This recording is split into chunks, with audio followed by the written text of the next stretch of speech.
SportsCast with Jeremy Buckelew is proud to announce we are now officially powered by TEC. If their fiber optic internet service can handle everything we throw at it here in the studio, from videos to calls and live streams, you better believe they can handle your home or business too. If speed, stability, and service is important to you, you can count on TEC. Thanks, TEC. Now let's get to the show. In a world that moves way too fast, there's one place that feels like home. Tater's Place in Paris, Tennessee. Where the sizzle of a smash burger meets the sound of laughter, and every plate tells a story. Bring the family, make memories, and taste the love in every bite. Live music, real people, and unforgettable food. That's Tater's Place, 3615 Highway 79 North. Find the flavor you've been missing at Tater's Place. Come and feel what you've been hungry for.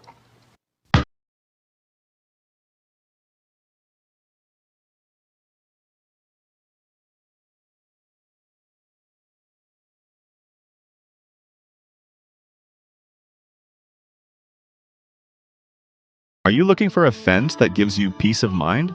At All Star Fence Company, we don't just build fences, we build confidence. Whether it's keeping your family safe, protecting your property, or simply adding curb appeal, All Star delivers unmatched quality, dependable service, and lasting results. Locally owned and trusted across West Tennessee, Kentucky, and beyond, we're the name homeowners count on for reliability and strength since 1971. All Star Fence Company, your first line of defense and your best choice for peace of mind.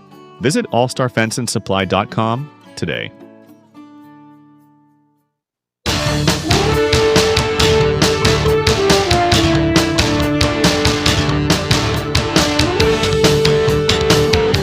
And good evening and welcome to SportsCast with Jeremy Buckelew. I am your host, Jeremy Buckelew, here with you on Sunday night live from the Brewer Street Mafia studios. Glad to have you with us again this week for another show. I want to say thank you real quick to our sponsors for bringing you SportsCast each and every week. Thanks to Taters and All-Star Fence. Thank you, Patriot Plumbing, Shelter Insurance, Eaton Construction, and Tennessee Real Estate. And also want to say thank you to TEC.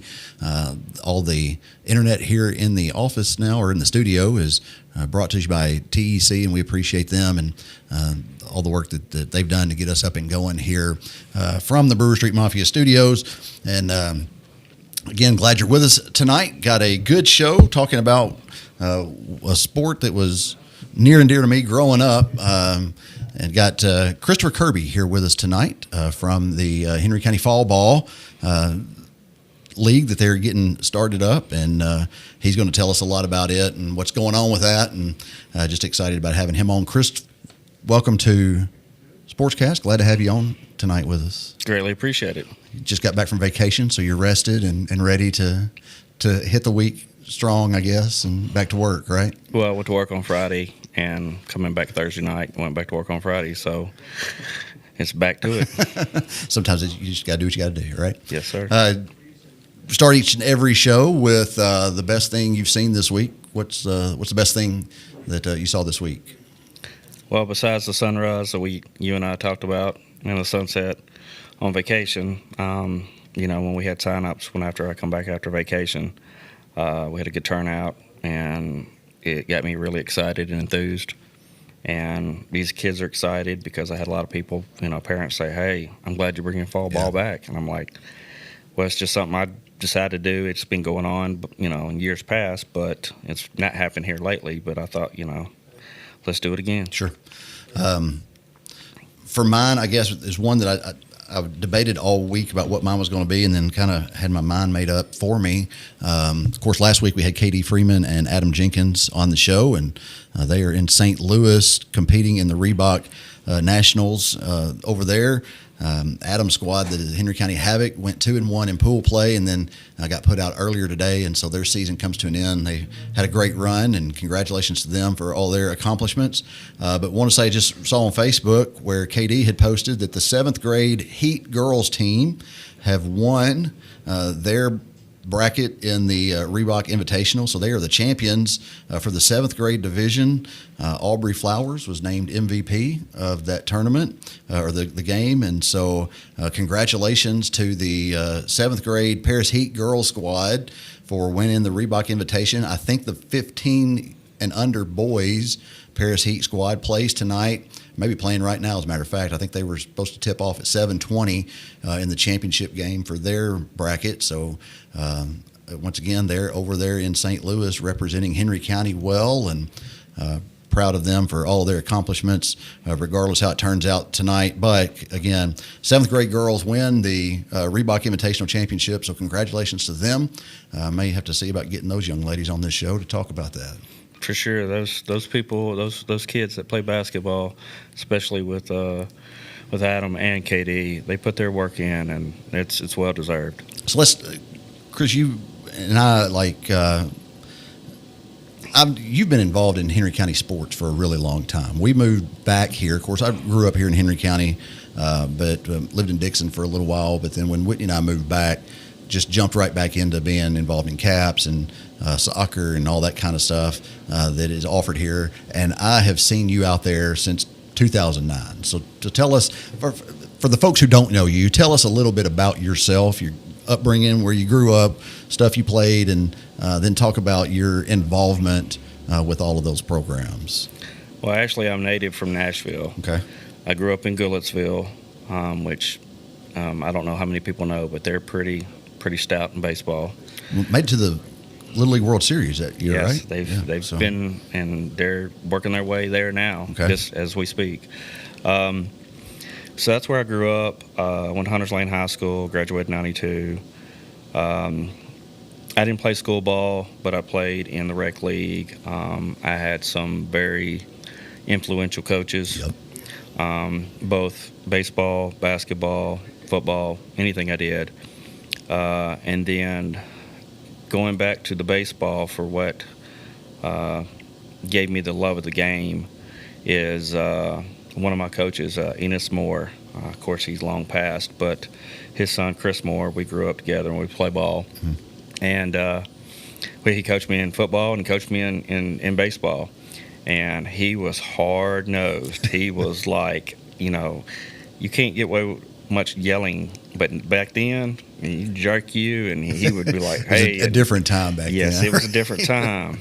And that's what I remember is that type stuff. And then, and I had Coach Bloodworth. We won I guess it was the league. And then, so our reward was we went to go camp at Loretta Lynn's for the weekend. Okay. So, just those two coaches right there instilled in me a lot of fun and love and passion for the game. Yep. And, I still talk to or see Coach Bloodworth as far as, his post on Facebook. And he's reached out to me about my dad and stuff like that. But anyways, all that stuff was what I was growing up with, and that passion, and just in sports in general. So, as I got older, I had a little brother. My dad and mom obviously split when I was young, and then, of course, my dad remarried, and then he had one with my stepmom, and then I had started coaching him at Davidson Academy. They were having a youth league in basketball. That's when I started coaching him. And then actually started coaching basketball in Goodlettsville at the rec league, what I grew up in, back in, I think I was 21 at the time when I first started. And then I started coaching, and then I went to work for Ajax in 2002. And then they transferred me over here to Paris, and then at the 2005, and that's when I started getting part of the Paris, community and everything else too. Sure. And then that's when I decided to start coaching, and then it started from there on. And then I just got the bug of coaching. Yeah. And I was pretty successful in my early years, and I've had a lot of good kids that I've coached throughout the years. And of course, that happened before I got to baseball. And then when I had my son, he decided that he wanted to play, and that's where we started with T-ball. Mm-hmm. And I coached him a couple of years, and I coached him in different, like I told you before, soccer, flag football. So I've been coaching, and then also too, before I even started coaching him, I was coaching basketball here in, I think, 2006, 2007 for Henry County in the youth league, and I had a travel team then. And then, so I've just been coaching ever since. Yeah. And I've stayed active, and, I've had a lot of kids that have come in through my life, just having been blessed, with meeting different people and parents and different situations, circumstances, what have you. So, and then here I sit now, and we're talking about this, and now I'm talking about baseball. Yeah. Well, like I said, of course, I played basketball at Cottage Grove growing up, but baseball was always my passion. I can remember loving baseball, and one of the most devastating times of when I was a little kid, to me it felt like anyway, is I remember I was sitting in second grade at Cottage Grove School, and they came around every spring to do the spring sign-ups. And I was sitting there, and the coaches walked in, and they're like, "Oh, it's baseball time. I'm so excited." And I have a September birthday, so I started school when I was 4 because my birthday, that's how it fell. And I never will forget sitting there in that second grade being all excited about it. And they said, "You have to be 8 years old by this date." And I wasn't going to be 8 years old until September. Right. And it just crushed me because, I was so looking forward to playing baseball. And you talked about some of those coaches, that you can remember. I can remember every rec league coach that I ever had in baseball and how they not only molded my game, but made an impact on my life as well. And those are special times when you're growing up. And that's try to give that back because I've coached soccer and baseball and basketball and flag football one year for Upward, and I just try to be one of those guys that just gives back. And like I said, I've seen you out there in every sport, I think, doing just that. Well, if my kid wanted to play it or if they needed to coach, I was willing to, because I felt like, it's something that I just feel like I was blessed to do. Whether I was successful or not was a different story based on, how the cards fell with your roster, but whether it be in soccer or this and that and the other.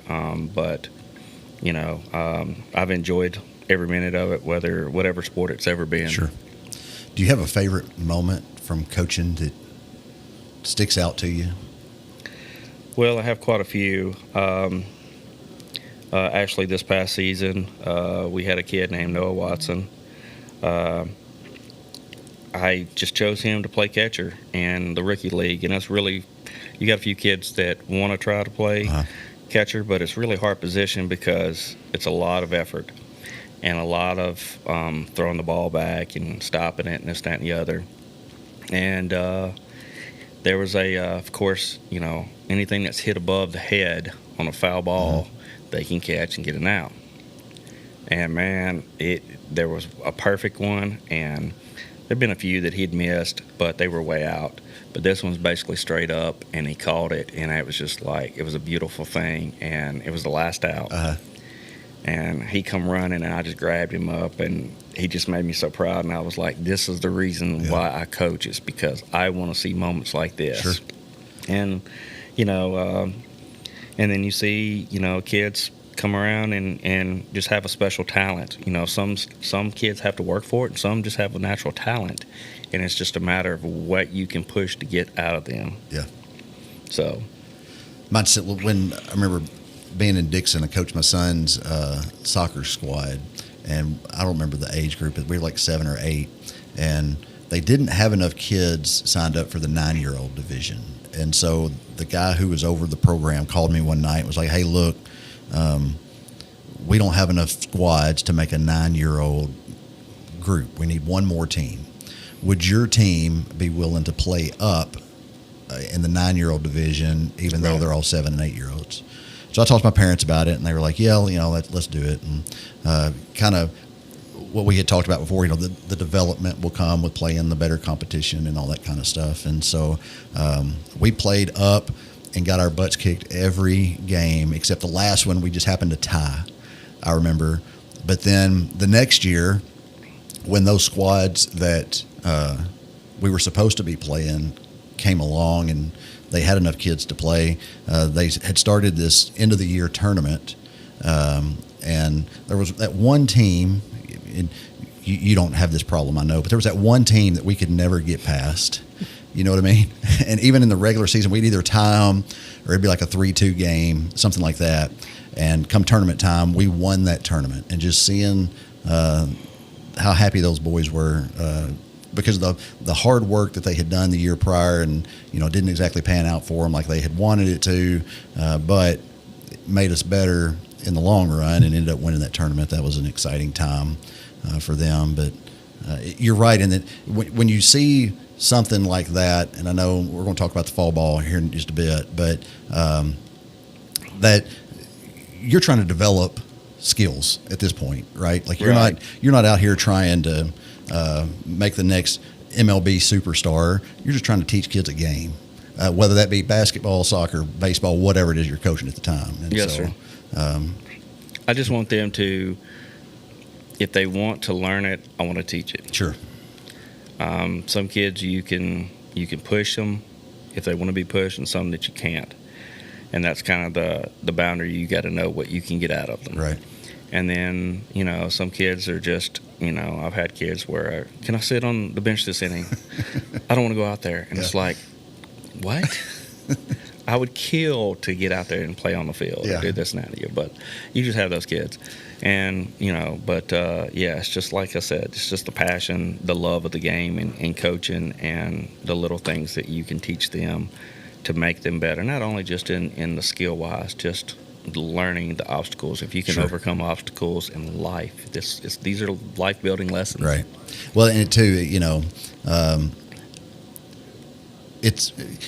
we kind of laugh and always said that, if you can, especially on a soccer game, if you can get through like those little kids soccer games and have everybody still on the field, then that's a win for everybody, right? But have you got any like fun stories of kids? And like I used to work with a guy, and he coached Little League baseball, and we would trade stories about our coaching days. And one of my favorite stories that he ever told was he was there one day and they were having a game, and his right fielder was like, Coach, timeout, Coach, timeout. And he thought, oh, man, something has happened. What's wrong? He's like, Coach, stop, Coach. And he's like, what in the world? So he's like, timeout. He's like, what's wrong? And he said, can we get some ice cream after the game? Stuff like that you get also with working with the younger squads. And so, like, what age group have you always tried to work with, or what age groups have you been around and this previous season, spring season, I coached the rookie league, which is 7-8. I assisted in the 9 and 10, which was the minor league.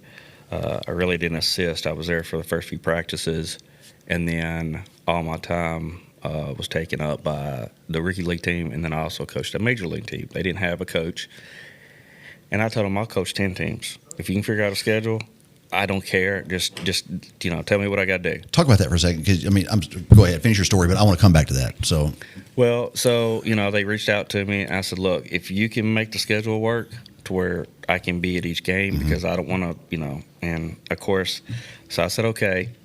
Well, then they put the schedule out.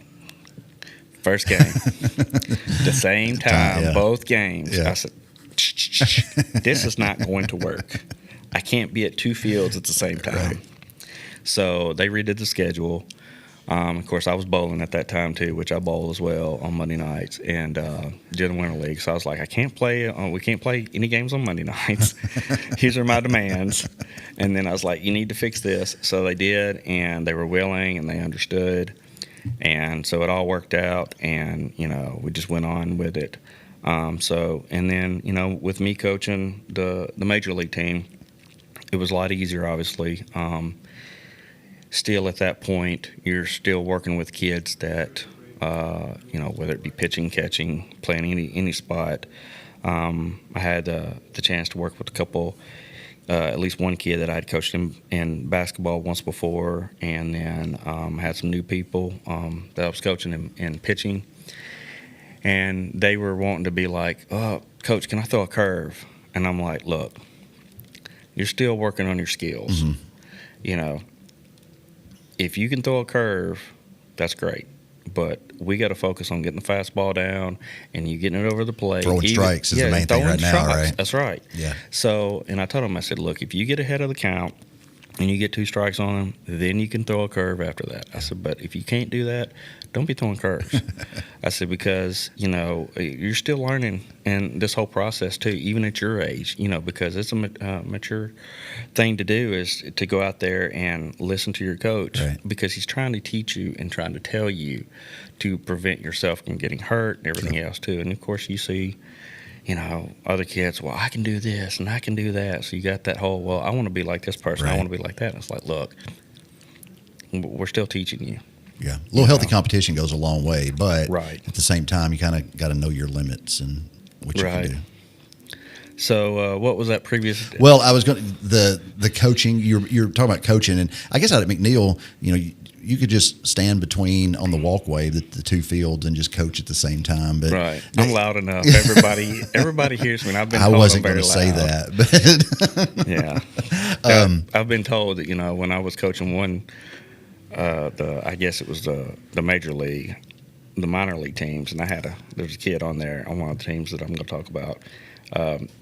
He after the game, he said, "Coach, I heard you yell during the other game while I was playing." I'm like, sorry. Yeah, it's coaching, Yeah. like it's part of it. And well, when you're on this side of the field and you're trying to get the right fielder's attention, it's kind of like you got to kind of talk a little loud. Well, and like these are kids, and sometimes they may be paying attention to what's going on in the game, or they may be, depending on what age group, they may be picking flowers or paying attention to the, their classmates over here they're walking by, or somebody they're interested in they see out there, and so you got to get their attention however you got to get it sometimes. Yeah. But with the coaches, it seems to be a shortage a lot of times in some of the leagues. What's been your experience with that, and how are you hoping to overcome that, and do you have plenty of help? Well, so far? right now, based on me, like I said, pull the trigger late. I think we're going to be okay once we get the total numbers in. Yeah. I know that right now I'm sitting on 3 coaches out of the 4 in minor league, and then I'm looking at 2 or 3 coaches in the rookie league, and I'm shooting for 4 teams for each league. Okay. And I think that's legitimate. I think that's attainable. Based on the numbers, and like I was telling you earlier, this past Saturday was a great sign-up day, and then dealing with the whole flag football and Pop Warner and soccer and everything else too. And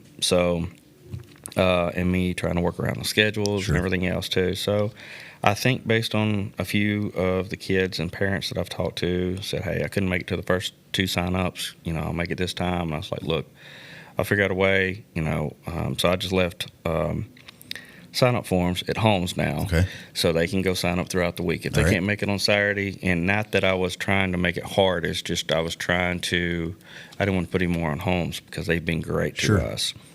And so, I talked to them, and they were like, okay, that's fine. I said, look, all they got to do is they can put the money in there, make the check out to, just fill out the form, and then I'll come get it. And then so, I'm hopeful that we get the turnout, because what I have planned in my head for opening day, I think is going to be a shocker. Okay. I think it's going to excite people. Sure. I'm hoping it will, because I want to do something special for this league. Okay. So your last official sign-up day is this upcoming Saturday. If somebody's got questions, they want to talk to somebody, they can come out to Holmes and they can call. I've posted on my Henry County Fall Baseball League Facebook page. They can DM me. Okay. They can call me. I've taken messages.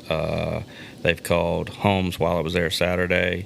So hopefully, between me reaching out to all the people that I know that live in different areas like Camden, Big Sandy, everywhere else too, because I'm trying to get all this. I'm not trying to just get Henry County kids. Right, you're looking for anybody who wants to play. Yeah, this is for everybody. So, and I've had older kids, hey, I want to play. I'm like, look, not that I'm opposed to it, but we struggled with a turnout for the Major League, just 3 teams this past spring. Sure. If we're going to do it right, I need 4 teams. So if we could have pulled the numbers off, I would have been fine with that, but it was a struggle for that. But I feel like those two age groups that I'm focused on, which is rookie league and minor league, those numbers are attainable outside of everything else that's going on. And, like I told you earlier, if you want your kid to learn, we're going to teach. And, this is a transitional league like we talked about. And this is important because, when they're going from one league to another, T-ball to coach pitch to kid pitch, it's a big eye-opener when you go get there. Now, if you have the opportunity to go ahead and start a little bit early, then that's where they should be. Right. And I know it's hard for parents to, say, okay, well, you can do this, this, and this, or they're saying, well, you can only choose one. Right. Well, yes, your kid can play high school soccer. Yeah, and they probably get a scholarship.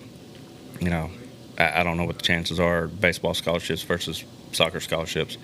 But at the end of the day, there's a lot more skill level to me in my thought process of playing baseball than there is in kicking a ball in soccer. Yeah. I mean, granted, I've coached soccer. I don't know as well, but, so. So you were saying, I think the best way you put it before we came on the air was, in the spring league, especially going from that coach pitch to kid pitch, it's hard in 3 weeks to say, go be a pitcher. And so for this fall league that y'all, and there's been fall leagues in the past, but you're just kind of reviving it and starting it back up. Yeah, I just feel like after what I saw in spring and how during spring league, it's focused on all-stars. Mm-hmm. And so we're trying to get kids ready to put an all-star team together to go represent Henry County and Paris and be competitive. And then we're playing against kids that play all year long. Yeah. And so, and then I had, like I told you earlier, I had, a couple parents reach out to me and said, hey, I want you to work with my kid. And this is kind of where it started from.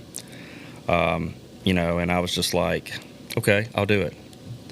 And then I kept mulling it over. And I was like, well, when am I going to find time to, because two of them one of them wanted to be a pitcher, Kendrick Haynes, and then Noah Watson wanted to be a catcher. Of course, he was already catching, but I was like, those are the two that, I was like, well, that would work great, pitcher and catcher. I'll just work with them together. But, and then I was like, you know what? In order for us to do this right, this needs to be a league thing. Sure. We need to be everything. If I can get the coaches to buy in and say, hey, I want to do this. I want to, go on this ride with you because I want to see the results when we go from your fall league to spring league and say, okay, hey, that was a great idea. That's what I'm hoping for. Sure. And it'd be like, hey, that was a great idea. And that's something that we need to go do forward. And so, and nothing against, Henry County's spring league. I mean, I love coaching. I just felt like, somebody needs to step up. Okay. Not that I'm that, guy, but, I felt like as much passion as I have for sports, sure. I'm sure between me yelling and me doing everything that I do, It's I have coaching. enough. It's coaching, just hard coaching. Yes, and I have enough passion for everybody in Henry County. But, so I was just like, I want to try this, and I'm hoping that everybody buys in because, I love these kids unconditionally. Like I said, I don't even have a kid in this. It's not like I'm doing it for my kid because he's 16. He's like, I want to do something else. Right. So this is just for the love of the game and love of the community because now that I'm here and I've been coaching for years, I just want to do it for them. Yeah. Here with Christopher Kirby of the Henry County Fall Baseball League. Going to take a quick break to hear from our sponsors, and we'll be right back after these messages to talk more baseball. In a world that moves way too fast, there's one place that feels like home. Tater's Place in Paris, Tennessee, where the sizzle of a smash burger meets the sound of laughter and every plate tells a story. Bring the family, make memories, and taste the love in every bite. Live music, real people, and unforgettable food. That's Tater's Place, 3615 Highway 79 North. Find the flavor you've been missing at Tater's Place. Come and feel what you've been hungry for.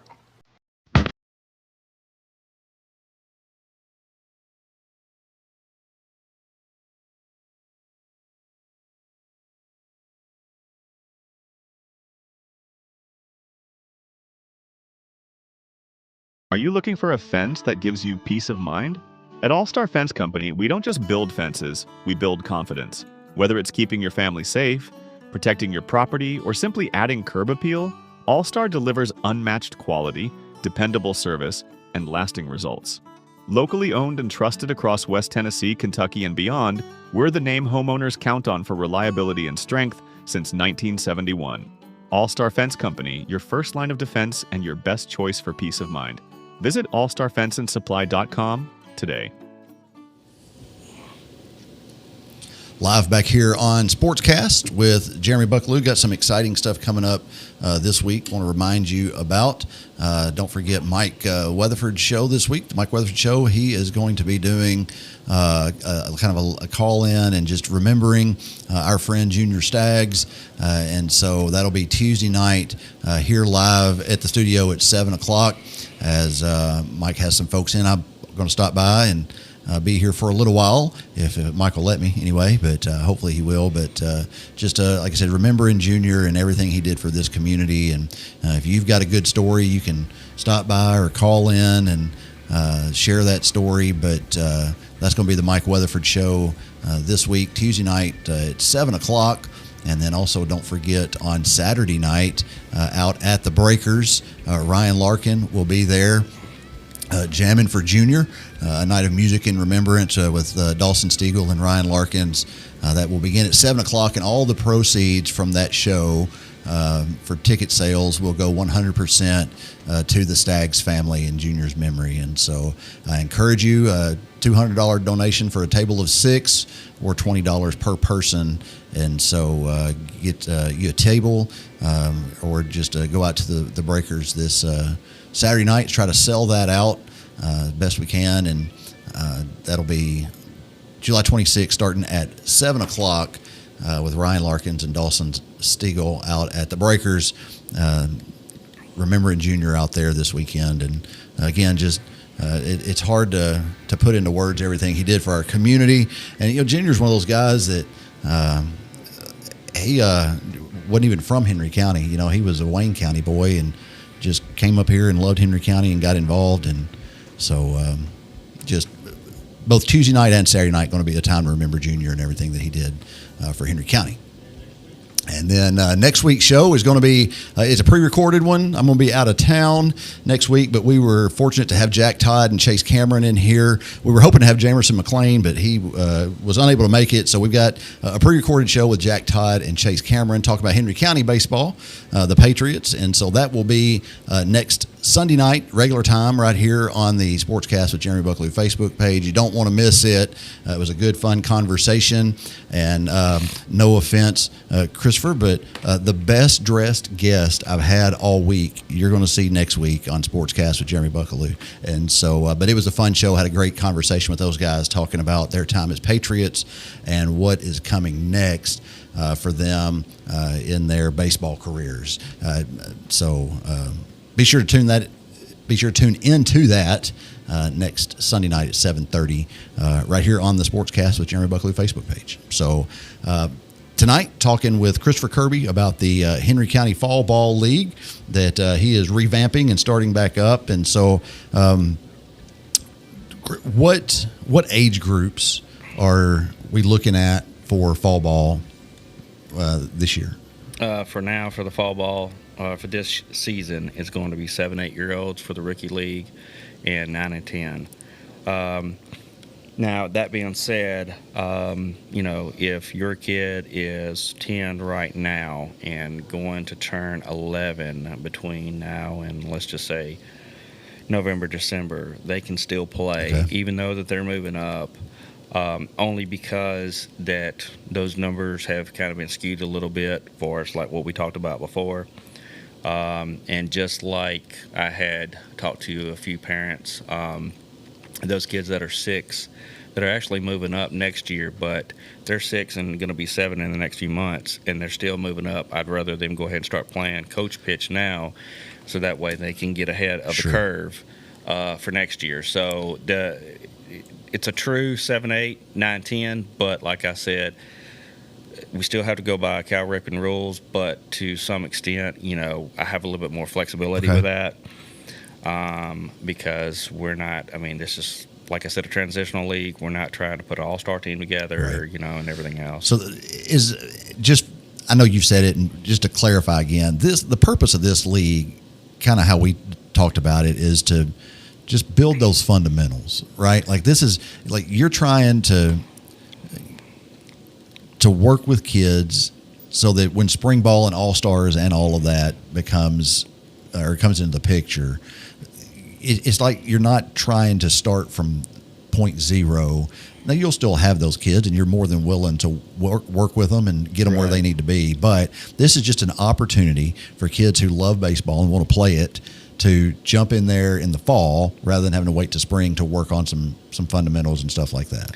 For sure. And I mean, it's not just for quote unquote transitional kids as well, but it's for those that, have gone from their first year in one age group and they're going into their second, that may have struggled a little bit, had some hard times of trying, hitting or fielding. I mean, this is for everyone to get better. Okay. At the end of the day, I want the players to get better. I want our coaches to teach them the fundamentals instead of, hey, let's win everything and, not be fundamentally sound, because like anything else in sports, a lot of sports, if you're not fundamentally sound, you're going to get beat. Yeah. You've got to get back to the basics. So, whether it be fielding and learning how to turn and throw, or your stance in the batter's box and understanding how the pitcher's throwing the ball, things like that, and getting the timing down. And it even goes back to be honest with you, I come across this thought, and I don't know if it's something that they will adopt, but, thinking about, because this happened to me this past season, I learned about a kid that he had a bad eye. Well, he was batting right-handed, and his batting eye, his first eye, his left eye was, so that's the first thing he's seeing with is that eye, is that ball. So if he's struggling with it a little bit, then we maybe should have put him, hitting from the left side. And that should have been something that may have been caught in years past. And so I'm kind of thinking that maybe in T-ball, I think if I was coaching T-ball, I would start having my kids start hitting from both sides of the plate, just to get a feel for it. Because when I was growing up, I had astigmatism, and they said, hey, you need to go to the other side. So I had to learn to bat left-handed. Right. So I struggled with it at first, but I kind of got it down pat. And of course, I can hit left-handed now, but I still struggle with it, whether I'm hitting a softball or whatever. But I still, just because it wasn't my dominant side. But that being said, that's the thing, is just trying to get ahead of the curve, so to speak, no pun intended, with pitching, catching, it's just the fundamentals. Yeah, and it's those little things too that you don't think about that are just a really valuable asset when you get older. Because you telling that story about switch hitting, I remember playing for John Moore back in my Babe Ruth days, and we were in the batting cages when they had them over at the driving range on 79. If you're from here, you probably remember that, but over where the golf driving range was on 79, back behind Paris Veterinary Clinic, there used to be some batting cages there, and I was in the batting cage one day hitting right, and I just stepped across the plate and started just killing it left-handed. He was like, "You're a switch hitter?" And I said, "Well, I can if I have to, but I'd never tried it." But it's a good skill, and like you said, it's one of those places to work on it and hone it in is when you're younger, to learn that craft. It just feels like, try it and see what happens, because you never know. You might hit on something that nobody saw coming, and then be like, holy cow, I didn't realize he was strong on this side, So, those are rare occurrences that you have switch hitters. You've seen rare occurrences of someone being able to throw a pitch with both hands, but hey, if you can make that kid better in some form or fashion, let's find it, use it, and help him. Yeah. So what? So you said you're hoping to have 4 teams in each age division, right? Yes, sir. So what do you need to make that happen? You need sponsors. You need coaches. Obviously you need kids to sign up. But right now, I've got a list of sponsors, which I'll talk about here at the end, and to thank them. I've got some sponsorship letters out there still with some people that that I hold dear, and they're great people, great companies, businesses. I'll kind of look at that and see. I mean, I'm not going to turn anybody away. Sure. If they want to sponsor, whether it be $10, $5, or whatever. Now, getting into the latter part of opening day, which I'll mention too, but as far as that, it's just I just need these kids to turn out. I mean, like I said, I'm halfway there, and I've gotten texts and messages. Hey, I'm sorry I couldn't make it. Mm-hmm. I've reached out to some people because it seems like they've been not on planet Earth and somewhere else and vacationing or whatever. And they're like, and I'm like, hey, is your kid gonna play? Yeah. And they're like, yeah. Hey, I'm sorry, blah, blah, blah. And so, because I'm looking for 40 to roughly 42 kids per age group, because that puts, or maybe 44, but if you have 4 teams, that puts 11 kids on each age, on each team, which is kind of hard. But at the same time, too, for us to be competitive, and it's not about, I want everybody to get playing time. Like I said, it's not about win or lose. Right. It's about, just getting everybody out there for transitional and getting better. So if we can get at least 10 kids on each team, because you got to have 9 to play, that's what I'm looking for in each age group. Like I said, I think we can pull it off. Hopefully within this last week, but with me leaving some sign-up forms at homes, I'll do whatever I got to do to, fulfill what my idea and for us to be successful. Sure. So what are the rules for fall ball? I know you said you're trying to put 11 kids on a team. Is it 9 kids in the field, and then yes, will all 11 bat, or does the 9 that are in the field bat, like traditional? It's traditional cow ripping rules. Okay. You got to, if you sub one in, you got to take one out. That's not in the other. It's going to be, I may alter the ending because sometimes you get into where it's a time issue. Sure. And I kind of feel like at the end of the day, we owe it to the kids for them to have a finale of some sort instead of, it's a 6-6 tie, game over. I kind of want there to be a winner. Yeah. Because although that this is a transitional league, I still want them kids to win or lose. Right. Actually, I just feel like, hey, and based on, what I plan on doing with that, the Facebook page that I've created is to, show the standings every week for those, 8 weeks that I plan.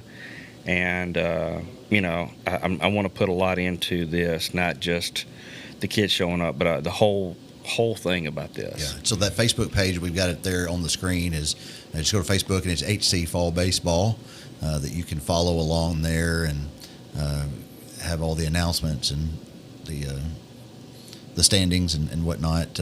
When are you, what's your goal for opening day? As far as a date, when do you want to start the season? So the last sign up is the 26th. I'd like to draft or assign teams that following week. I'd like to be on the field, I think August 4th, I think is a Monday. So that way, and then I'm shooting for targeting August 23rd to be opening day. All right. And then you said you don't have to give the details of what you've got planned, but you're hoping for an exciting opening day that the kids remember and will talk about. Well, I want it to be exciting. I want the community out there. I don't care if you don't have a kid playing ball. I want you to come out and see what's going to happen. Sure. I will. We're going to have the national anthem sung. Okay. My plan is, and of course, this is all weather related too. Sure. You never know. You never know in August. Yeah. We've had a rainy season this year, and that played a factor. And that's going to be another thing too. If we have a rain out, what are we going to do? Well, I plan on trying to do a double header the following week. Okay. So, because I want to, if I'm targeting 8 games, I want us to get 8 games in. I don't want us to have 6 games. Just say, well, the season's over with. Yeah, if everybody's willing to hang in there, we're going to try to make it happen. And like I said, I'd like to, on opening day ceremony, I want all the teams out there in their uniforms. I want to announce each team, player by player, and their team name. And I want to recognize them because, they have invested in this. And I want to, reward them for, getting involved in this and being like, and then hopefully going forward, this is something that I can keep going. And based on, the support from the community. And because I got a lot of love going into this, I've had a lot of sleepless nights thinking about this. Just about weekly, it's, I'm on the phone throughout work or something, and I'm posting something because I'm like, crap, I forgot to put this on there. And I want to, let it, because I'm very big on communication. Yeah. If you don't communicate and get it out there, you can't get anything out of it. Can't expect people to know the message or what's going on if you don't tell them. Yeah, and sometimes I just get in a hurry and I forget, or I mistype, or I do something, and then, But I'm going to have two young ladies sing the national anthem, Katie Barnett and Caitlin O'Neill. Like I said, I'm going to, and this is all,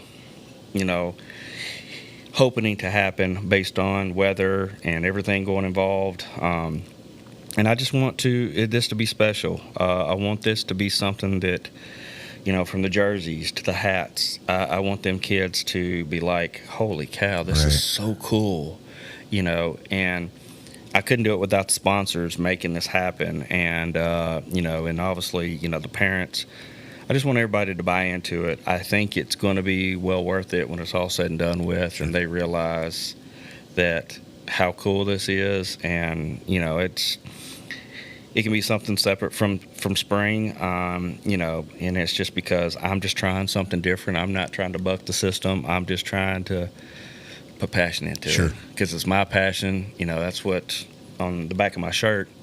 So we had these shirts made, and I was trying to come up with something, to represent this league. And so Lacey Watson was helping me. She's one of my team moms on my spring team, and she was like, okay. And I said, we'll just come up with something. And then she shot me a couple things, and this is what I liked. And then I was like, man, I got to come up with something else than that. And, this was great, but I was just like, I need to put something. So I put a saying on the back, and I put hearts full of passion for baseball. Yeah. And anybody that knows me, whether personally, business, whatever, I'm passionate about everything. Sure. Sometimes I'm hard to deal with. Sometimes I'm a lovable. Sometimes I won't talk to you. It just all depends on. But at the end of the day, when it comes to this, when it comes to sports, most people tell you that. I hope that they say, hey, that coach loves my kids and he wants the best for them. Sure. Because at the end of the day, that's what we're doing it for, is for our kids. Right. Whether it be ours, someone else's, and I've been coaching a lot of other kids besides myself for a lot of years, and just to see a kid get their first hit or their first pop fly or little things like that, that's the most exciting, rewarding thing that is you as a coach, no matter what it is, what sport it is, that you get out of all this. Yeah. Some of my fondest memories with my own kid, and I know you're the same way, but just in general come from the ball field when something special happened, and from being out there on the field with them or coaching or whatever, you just got to be a part of it and see that excitement in their eyes from either getting it for the first time, like I said, first hit, able to make a play at second base and throw a kid out at first or something like that. Just always makes it to where like this is why we do it. It's not, nobody out there is being scouted by the Cardinals or the Braves or anybody like that. It's just teaching kids the game that we grew up loving and hoping that we can pass that love of the game on to them to where they love it as much as we did. Yeah, when I got into it coaching my son, you see coaches out there, they're harder on their kids. Yeah. And I was hard on my son, but I probably wasn't as hard as I could have been. Braylon, I just felt like if he wants to be pushed, I'm going to push him. Sure. And if he doesn't, then, I'm just going to let him be a kid, let him have fun. And so I hope that when he looks back at this and he'll be like, yeah, Dad, you're right. You just let me be a kid instead of pushing me, because, I'm just trying to let him find his way and learn. If sports is his thing, great. If it's not, I'll support you in doing whatever you want to do. Yeah.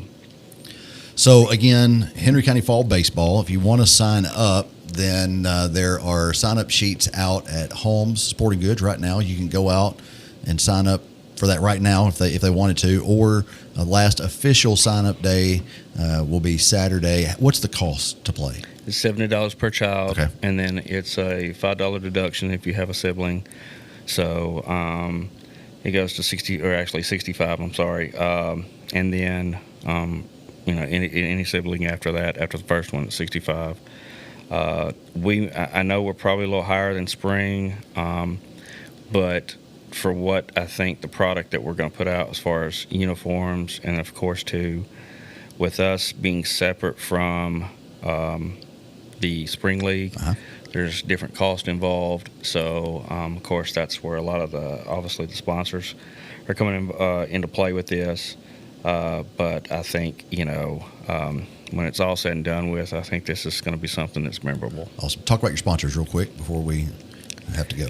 Yeah, real quick. So the way I did it was based on, singles, doubles, triples. Okay. Good baseball terms. So yeah, I come up with a platform for the sponsorship. So far right now, one of my super fans is Security Bank. Okay.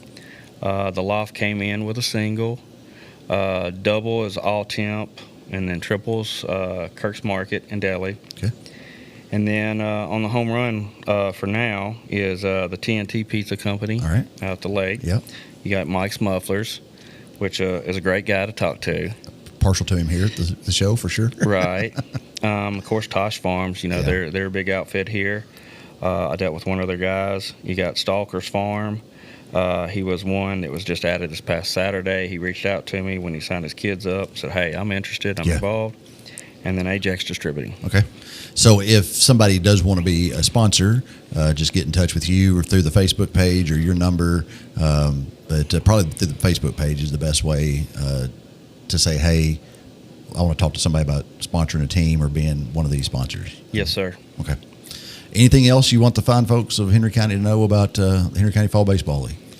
Well, I just want them to hopefully come out and support these kids that and the parents that are going to invest their time in this league, and the coaches too. Obviously, we can't do it without the coaches. Can't do it with all those. This is a community thing, and I'm hoping that at the end of the day, this is something going to be memorable for 2025 to go out with a bang and be like, that was cool, and hopefully it will be well worth it come spring, and coaches will be like, hey, man, I'm glad you did that. All right.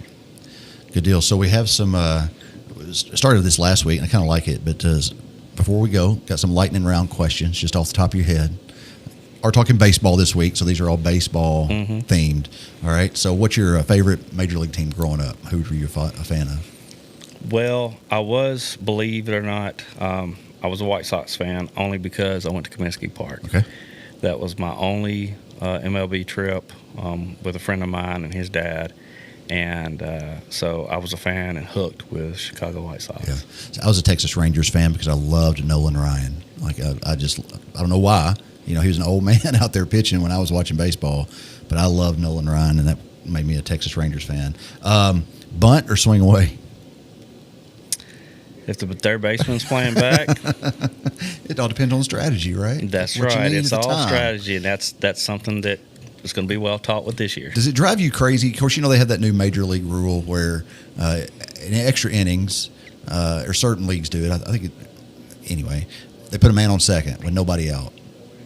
Why would you not bunt that man to third every time? Well, I think that's an option that is forgotten. To be honest, too often, I think. Yeah, it's not used much anymore because we're all about let's just go hit away, and if the defense is going to give you something, take it. Yep, sure. Night games or day games? These are going to be evening/night games. Okay. Saturdays is what I'm shooting for. All right. Saturday afternoons. Your favorite baseball movie? Oh, I thought about this one. I'm a Kevin Costner fan. Okay. Bull Durham. All right, good choice. The The PG version would be Field of Dreams, but the the not adult PG. version, Yeah. yes. Okay, I got you. I hear you. If you could have played on any field, what field would you have wanted to play on as a kid growing up? Like Comiskey Park? Well, no, I wouldn't even go to MLB. I would probably, because I grew up in Nashville, I would have loved to play on the Sounds. Okay. Nashville Sounds. Yep. At the old Greer Stadium? Yes, the old Greer Stadium. The guitar scoreboard. Yes. We used to go over there, and I loved watching games. I tell people all the time that, again, when we lived in Dixon, it's just just right up the road, and they had, Prince Fielder and Ryan Braun and Nelson Cruz and those guys we all got to watch play in Nashville, and some core memories for me. I don't know how much Cade remembers about it, but I just remember going to the ballpark with him and watching some Sounds baseball. It's a great venue. I hadn't even been to their new stadium. Have you been over there? Yes, I've been once, and it was hot. But yeah, I went once. I actually took my dad, and we sat in the very back, actually, I guess outside the back wall, and it was hot, and my dad was struggling with it, and then of course it was just like, well, let's go get up there and walk around. Sure. So they say that if the MLB ever expands, that Nashville's one of the top destinations that they're looking at. I would love nothing more than to have a Major League Baseball team in Nashville. I'd probably spend a lot of time and money there, but well, the way Nashville's growing right now, It's crazy. It wouldn't surprise me. Chris, again, I appreciate you coming by. Like I said, but when I was growing up, baseball was my sport. I loved it more than anything. Spent more time doing that than anything else, as far as practicing and daydreaming and hoping of being a celebrity on the baseball field. Didn't work out for me, but that's okay. So I appreciate what you're doing because, again, like I said, without those leagues to play in, none of it's possible. And without the folks that you mentioned, appreciate them, I know, and the coaches and just all the work that goes into it. It's an important something to do, and I'm glad to see that you're getting it up and going again, and giving the kids who want to play a little more baseball than just in the spring the opportunity to do so here in Henry County. Real quick, I have a T-shirt I want to give you for this. Awesome. I'll take it. It's a white T-shirt just like mine. Okay. For giving us the opportunity to come out and hopefully and then talk about this. And I thank you for giving us the stage, and hopefully, like I said, I need the parents to buy in, because if we can get the kids out there, they're going to love it. Yeah. Go get them signed up this week. Saturday, last day officially at Holmes Sporting Good, but you can go out anytime during the week. The forms are out there, and so get your kids signed up to play some fall ball here in Henry County. Again, just yes. it's going to grab that T-shirt for me. I love it when people, that's one of the perks of being the host, I guess, is stuff like that. And so go get signed up. Appreciate everything. That's a good looking shirt, man. Because I don't know if show the front and back if you don't mind. Because like I said, those are for sale, by the way, too, and they're $25 a piece, and you can order them at Holmes. And I may have them out there opening day. I don't know just yet, but those are going to be. You're going to have to, if you order them, then we have to wait for us to print them, because obviously I didn't print a bunch. Sure. Because I didn't know how it was going to go. But I just want something to remember this fall league that Absolutely. We're trying to throw together for these kids. Well, I appreciate it, and again, go get your kids signed up, because if you don't sign up, there's no league, and we definitely need this league and want it, and it's a great thing. And so I appreciate you coming by to talk about it. And you got any questions about it, go to their Facebook page. Again, it's HC Fall Ball on Facebook, and it's HC Fall Baseball on Facebook. If you want to get more information or reach out to Mr. Kirby, and he can get you all set up. Appreciate you tuning in this week. Do want to remind you next week we'll have a pre-recorded show talking more baseball with Jack Todd and Chase Cameron from the Henry County Patriots. But that will be live, or not live, it'll be a recorded show from next Sunday night at 7:30 right here on the Facebook or the SportsCast with Jeremy Buckelew Facebook page. And so appreciate you tuning in tonight. Thanks to Kevin and Scott in the back for keeping us on the air. Thanks to Mike Weatherford for letting us use his studio in the Brewer Street Mafia, and to KEHLMEDIA. I want to say thank you again to our sponsors at Taters and All Star Fence, and to all the guys at Patriot Plumbing, Shelter Insurance, Eaton Construction, and Tennessee Real Estate. We'll be back live in 2 weeks, so we'll see you then. Until then, take care of yourself and each other. See y'all later.